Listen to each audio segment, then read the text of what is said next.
ସତରେ ପିଲାଦିନେ ତ ସେ ବହିରେ ମୁଁ ପଢ଼ିଥିଲି। ଛୋଟ ମୋର ଗାଁଟି ଭୂଗୋଳ ପୋଥି ପଥରେ ପଛେ ନଥାଉ ତାର ନାଁଟି, ଛୋଟ ମୋର ଗାଁଟି। ଆଜି ମୋର କାହିଁ ସେ ଗାଁ କଥା ବହୁତ ମନେ ପଡ଼ୁଥିଲା। ଜାଣିନି ମନରେ କେଉଁ ପ୍ରଶ୍ନ ଉଠିଛି କ'ଣ ପାଇଁ, ହେଲେ ମୋ ଗାଁ କଥା ଆଜି ବହୁତ ମନେ ପଡ଼ୁଥିଲା। ଆଚ୍ଛା, ଗାଁ କଥା ମନେ ପଡ଼ୁଥିଲା ମାନେ ମାଆ କଥା ତ ମୋର ନିଶ୍ଚିତ ମନେ ପଡ଼ିବ, କାରଣ ଗାଁର ସେ ରୀତି ନୀତି ନିୟମ ଭିତରେ ମୋ ମା ବାନ୍ଧି ହୋଇ ରହିଯାଇଥିଲା। ଆଉ ହଁ, ଆମମାନଙ୍କୁ ବି ସେ ରୀତି ନୀତି ନିୟମ ପର୍ବପର୍ବାଣୀ ପୂଜା ଠାକୁର ମଧ୍ୟରେ ଆମକୁ ବି ବାନ୍ଧି ରଖିଥିଲା। ଜାଣିନି ଆଜିର ମଣିଷ କାହିଁକି ସେ ଗାଁର ପୂର୍ବ ଭଳି ମଣିଷ ହୋଇପାରୁନାହାନ୍ତି।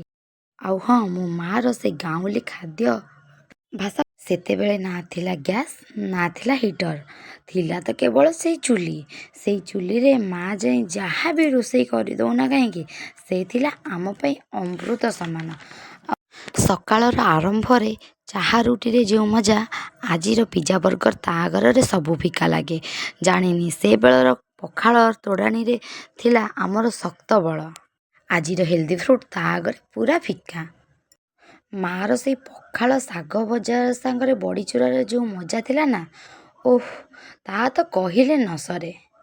ସତରେ ସେ ସମୟ ସିନା ନାହିଁ, ହେଲେ ସେ ସମୟର ପ୍ରତ୍ୟେକଟି ଜିନିଷ ଆମ ମନରେ ଛବି ପରି ଲିପି ହେଇ ରହିଯାଇଛି।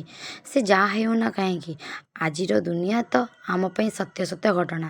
ଚାହିଁଲେ ବି ଆମେ ଆମର ପୂର୍ବ ଅବସ୍ଥାକୁ ଫେରିପାରିବା ନାହିଁ। ସେଥିପାଇଁ ଆଜି ମୋର ମନେ ପଡ଼ିଗଲା ମୋର ମାଆର ରୋଷେଇ କଥା। ମାଆର ହାତ ତିଆରି ରୋଷେଇ ତ ମୁଁ କେବେ ବି କରିପାରିବିନି ଜାଣିଛି, ତଥାପି ଯେହେତୁ ମାଆ କଥା ମନେ ପଡ଼ିଲା ସେଥିପାଇଁ ମାଆର ହାତ ତିଆରି ରୋଷେଇଟିଏ ଆଜି ମୁଁ ତିଆରି କଲି। ହଁ ଜାଣିଛି, ଛୋଟବେଳେ ମୁଁ ତ ଶାଗ ଖାଇବାକୁ ଜମା ବି ପସନ୍ଦ କରେନି। ସେଇ କଥାକୁ ଧ୍ୟାନରେ ରଖି ମାଆ କ'ଣ କରେ ନା, ଶାଗରେ ମୋ ପାଇଁ ବରା ତିଆରି କରିଦିଏ, ଯାହାକୁ କି ନ ଖାଇବା ଲୋକ ବି ଖାଇଥାଏ। ସେଇ ବରାକୁ ଆଜି ମୁଁ ମୋ ହାତରେ ତିଆରି କରି ଖାଇବି। ଜାଣିନି ଆଜି ସେ ବରାର ଟେଷ୍ଟ ସେଇ ଟେଷ୍ଟ ଭଳିଆ ଥିବ ନା ଅଲଗା ଥିବ, ତଥାପି ଚେଷ୍ଟା କରିମି। ହେଲେ କିନ୍ତୁ ମୋ ମାଆର ରୋଷେଇ ପରି ମୋ ରୋଷେଇ କେବେ ବି ହେଇପାରିବ ନାହିଁ। ଜାଣିଛି ସେ ଗାଁର କଥା ତ କହିଲେ ନ ସରେ, କାରଣ ଖରାବେଳେ ଆମ୍ବ ଚୋରିଠୁ ନେଇ ସନ୍ଧ୍ୟାରେ ଗୀତ ପାଠ ପର୍ଯ୍ୟନ୍ତ ସେ ଜାଣିଛି ସେ ସମୟ ତ ଆଉ ଫେରି ପାରିବନି, ହେଲେ ସେ ସମୟର କିଛିଟା କଥା ଆଜି ମନ ଭିତରେ ଉଙ୍କି ମାରେ। ଆଜି କାହିଁ ଭାରି ମନେ ପଡ଼େ ସେ ଗାଁ କଥା। ଗାଁରେ କାର୍ତ୍ତିକ ପୂର୍ଣ୍ଣିମାରୁ ଆରମ୍ଭ କରିକି ରାକ୍ଷୀ ପୂର୍ଣ୍ଣିମା ପର୍ଯ୍ୟନ୍ତ ପ୍ରତ୍ୟେକ ପର୍ବପର୍ବାଣୀ ପାଳିବାର ସେ ଥିଲା ଗୋଟେ ମୁହୂର୍ତ୍ତ ସମୟ।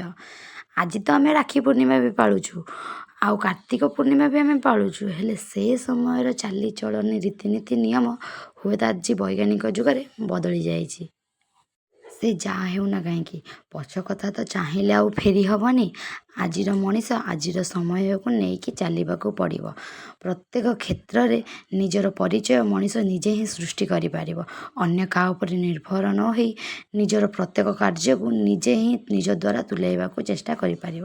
ରହୁଛି, ନମସ୍କାର। ଭଲ ଲାଗିଲେ ସବସ୍କ୍ରାଇବ୍।